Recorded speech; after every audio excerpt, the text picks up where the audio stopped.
नमस्कार आप सबको। अभी जस्ट हम लोग बात किए ओबेसिटी क्या है, मोटापे क्या है और मोटापे के वर्गीकरण किया गया है। नहीं तो इसके बारे में हम लोग जानकारी लिए ही, और मोटापे से हम लोग कैसे बच सकते हैं इसके बारे में हम लोग जानेंगे। और ये पहला चार तरीका है हम लोग इससे बचने के लिए। पहला तो एक्सरसाइज है, फिजिकल एक्सरसाइज। और ये WHO ने भी सिफारिश किया है, रिकमेंड किया है कि अगर आप एक्सरसाइज कर रहे हैं तो आप जॉगिंग, वॉकिंग, साइकिलिंग करें जिसमें पसीना आए, और 150 मिनट तक करना चाहिए एक हफ्ते में। कम से कम 150 मिनट एक हफ्ते में करना चाहिए। ये तो कम से कम बोला है।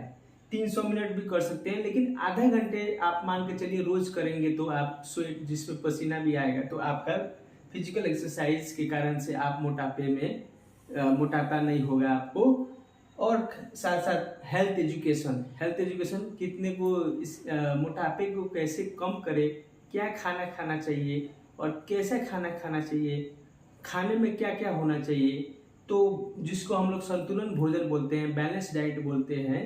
उसमें खासकर क्या बात किया गया है कि फैट जो है ना हमारे 15 से लेके 30% तक ही होना चाहिए। मतलब अगर 100 ग्राम का आप कोई भी चीज खा रहे हैं जिसमें फैट का मात्रा कितना होना चाहिए, 15 से लेके 30 ग्राम तक ही होना चाहिए।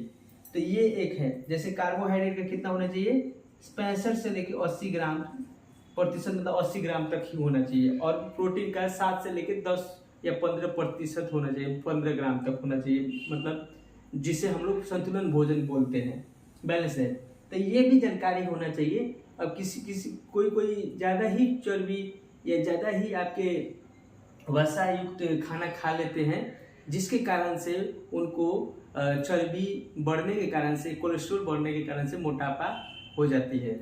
फिर उसके बाद डाइटरी मॉडिफिकेशन, फाइबर, जिसमें हम लोग इस ऐसे समझ सकते हैं, जो हम लोग सैलेड खाते हैं या सलाद खाते हैं, वो आपको कॉन्स्टिपेशन के साथ साथ आपको मोटापे में भी नहीं होने देता है।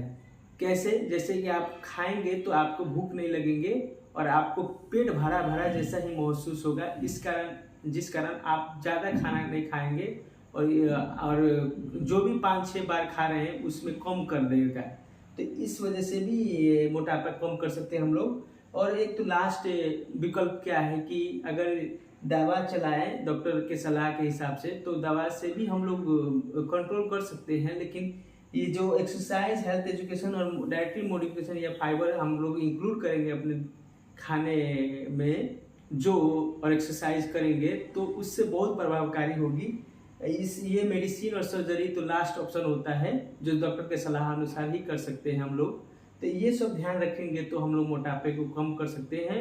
और बहुत सारी बीमारियां जैसे डायबिटीज़, हाइपरटेंशन, आपके जैसे स्लीप एपनिया, कितने का सोने का भी समस्या कर देता है।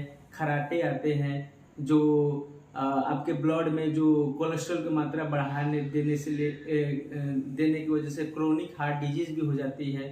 बैक पेन, जो ढाड़ में दर्द होती है, back pain, low back pain, वो भी एक समस्या करता है। तो ऐसे ही आपको इंसुलिन की मात्रा रेसिस्टेंस कर देगा।